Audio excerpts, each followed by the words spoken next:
Polymer और macromolecules. Polymer और macromolecules, इसमें हम कहते हैं कि टेक्निक्स की बात करते हैं। टेक्निक्स में क्या होता है, कॉलिगेटिव प्रॉपर्टी जिसे हम ऑस्मोमेट्री कहते हैं, कॉलिगेटिव प्रॉपर्टी जिसे ऑस्मोमेट्री भी कहते हैं, वो कहाँ आता है, एमएन, नंबर एवरेज मॉलिकुलर मास।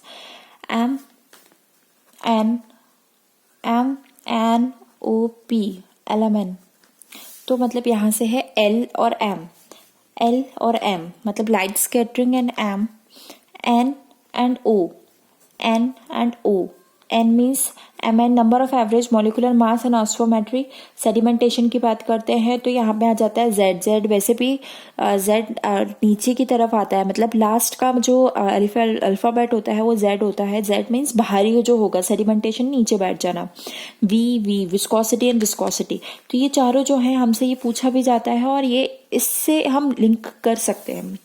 मोलर मास की तरफ आते हैं तो molar mass equals to mass of one atom into of Na, mass of one atom equals to m molar mass upon of Na, mass of Na atom equals to m upon of Na into of n। Number average molar mass Mn की बात करते हैं, Mn equals to summation of Mi upon of summation of Ni, number होते हैं और ये mass होता है। वेट और मास average molar mass M is equals to summation of Mi का square upon summation of Mi। अगर यहाँ पे m ज्यादा है, बट इफ द सैंपल, वैसे तो ये हमेशा m ही n से ज्यादा होता है, लेकिन अगर हमें कहा जा रहा है कि सैंपल जो है वो मोनोमर है तो Mn इक्वल्स टू Mn होता है, जो कि मोनोमर के लिए ये दोनों इक्वल होती हैं, पॉली के लिए ये ज्यादा होता है। समीशन ऑफ दिस C को हम क्या लिख सकते हैं, C is equals to NiMi, जिसे हम कंसंट्रेशन ऑफ पॉलीमर्स भी कह सकते हैं। अब आते हैं कि Mz जो होता है उसका मास ज्यादा होता है, देन Mw का होता है, देन Mv का होता है, देन Mn का होता है, और ये इस तरीके से इसका ग्राफ बनता है कि Mn पहले होता है, देन Mw होता है, then Mv, Mw and Mz। तो इसका सबसे ज्यादा होता है मास, देन इसका होता है, देन इसका होता है, देन इसका होता है।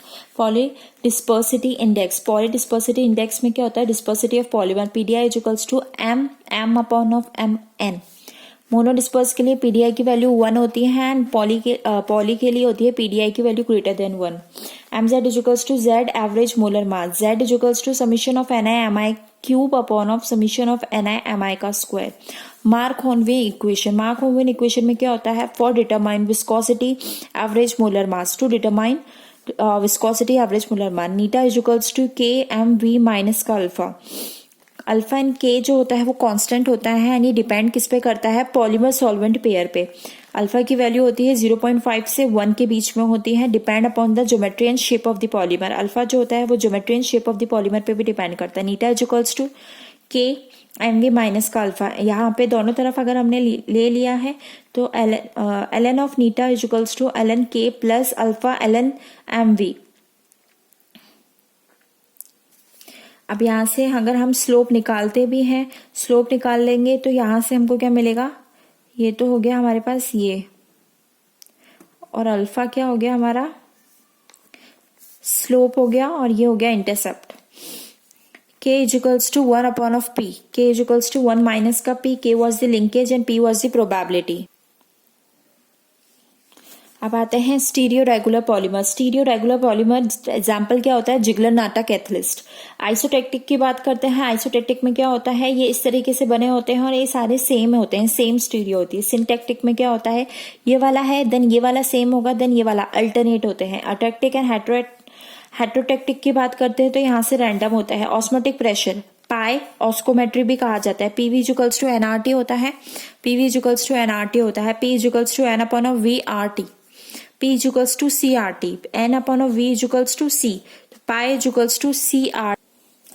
जब हम इस इक्वेशन को सॉल्व करते हैं तो हमें ये सब कुछ सॉल्व करने के बाद एट द एंड जो हमें लर्न करने का वो होता है pi upon of C RT by M plus BCRT upon of M का स्क्वायर। ये बहुत इंपॉर्टेंट इक्वेशन है, इससे काफी बार क्वेश्चंस भी आए हुए हैं। Pi by C RT by M BCRT upon of M का square. Pi upon of C, that is Y axis पे है, ये सी हो गया, ये एम एक्स हो गया, जो कि यहाँ पे सी के में। तो स्लोप जो है वो B R T upon of M का स्क्वायर है, और यहाँ से जो इंटरसेप्ट आ रहा है वो आर टी बाई एम आ रहा है। विस्कोमेट्री की बात करते हैं तो eta is equals to eta naught. Eta क्या होता है? विस्कोमेट्री ऑफ सॉल्यूशन होता है। Eta naught viscosity of pure solvent होता है। बाकी सब इंट्रिंसिक एंड कंसंट्रेशन की बात करते हैं। अब यहाँ पे आ रहा है कि एलन C tends to 0, eta upon of eta naught minus का 1 upon of C is equals to eta. और यहाँ से जो ये बनता है उसके बाद हमारे पास ये क्या होता है? ये 0 कंसंट्रेशन पे होता है। इसका मतलब ये सॉल्वेंट का होता है। ये होता है सॉल्वेंट का। जो इंटरसेप्ट आ रहा है वो ऑलरेडी सॉल्वेंट का होता है। आई से जब रिएक्शन प्रोसीड कर रही है इन द प्रेजेंट, तो के आई के प्रेजेंस में यहाँ पे आर आ गया, आर प्लस एम के टू आर एम। इस तरीके से ये क्वेश्चन है। अब यहाँ से आपको क्वेश्चन में दिया गया है the rate constant for the free radical it's 2 × 10⁻³ minus का 3 सेकेंड्स। तो इनिशियल कंसंट्रेशन भी हमको दे रखी है और रेट कांस्टेंट भी हमको दे दी, तो ओवरऑल रेट कांस्टेंट भी हमको दे रखी है। Assuming SSA steady state approximation for the free radical, the kinetic chain length की बात हो रही है। K is equals to overall rate of reaction is equals to 4 into of, तो ओवरऑल जो रेट थी वो थी 4 ये, और इनिशियल की बात करते हैं तो यहाँ से आ जाता है। तो हमको क्या मिल गई? रेट इज इक्वल्स टू के आई होता है। तो रेट इज इक्वल्स टू के आई होता है। तो यहाँ से क्या आ गया? ये 2000 आ चुका है। एडिशन पॉलीमराइजेशन कहाँ होता है? फ्री रेडिकल में होता है। अब आपको ये क्वेश्चन दिया हुआ है और आपसे पीडीआई पूछा जा रहा है। पीडीआई जो है हम इसका इस तरीके से सम करके निकाल सकते हैं। Using the equation of intensity mk/mv for a solution of the polymer and any information, identify average molar mass mv। तो आपको a भी दे दिया और ये भी दे दिया। a की वैल्यू क्या होती है? वो 0.5 के अप्रॉक्स में ही होती है, तो हमें पता चल गया कि 0.5 ही है। नीटा की बात हमको करनी है। नीटा में क्या होता है? 0.05। नीटा जो है वो 0.05 है, 0.050। के की वैल्यू भी हमको दे रखी है। तो नीटा इज इक्वल्स टू के एम वी माइनस का अल्फा। नीटा की वैल्यू जब हमें पता है 0.05, ये नीटा की वैल्यू कहाँ से आई है? यहाँ से आई है। इंटू के एम वी की पावर आपको यहाँ पे दे रखा है 0.5 आपको दे दिया है। इसका जब हमने सॉल्व किया तो यहाँ से हमारे पास एम वी की वैल्यू आ गई।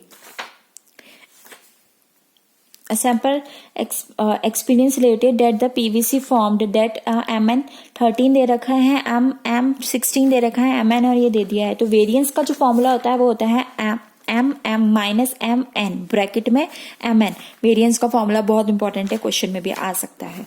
और यहाँ से आप दोनों का मल्टीप्लाई दे रखा है, तो यहाँ से ये वैल्यू आ गई। अब हमको क्वेश्चन में दिया है the over end to end distance of the random coil 10⁻6 monomer. RMS की बात करते हैं तो √n.l। यहाँ से जैसे हमने निकाला है तो यहाँ से 10⁻6 3 ऑफ l आ गया।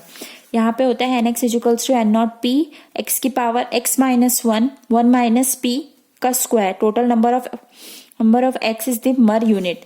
मोल fraction of this is equals to nx is equals to p x minus 1 minus का p। अब होता है number of molecule and molar mass दे रखा है तो mn निकालना है, जो इजीली निकल जाता है। काउंटर लेंथ की बात करते हैं तो nl होता है। NRMS की बात करते हैं तो √n होता है।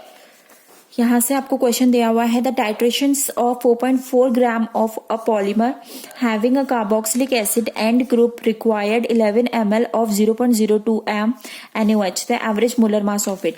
तो हमको ये पता है कि number of COH is equals to number of polymer molecule. जितने COH का होगा उतने ही पॉलीमर के मॉलिक्यूल होंगे। तो moles of NaOH, m of NaOH into a volume.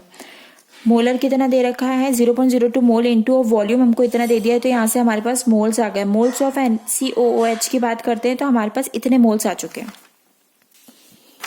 Given mass की बात करते हैं तो 2.2 × 10⁻⁻4 मोल। पॉलीमर की बात करते हैं तो 4.4 ग्राम। अब इन दोनों को जब हमने डिवाइड किया तो यहाँ से हमको मिल गया 20 किलोग्राम पर मोल। क्वेश्चन 16 में आया था राइबोज, हीमोग्लोबिन, मायोग्लोबिन, इनके ये दे रखे थे और यहाँ से हमको पीडीआई निकालना था, तो यहाँ से हमको ये mn निकल गया। ऑस्मोटिक प्रेशर पे एक क्वेश्चन बना था।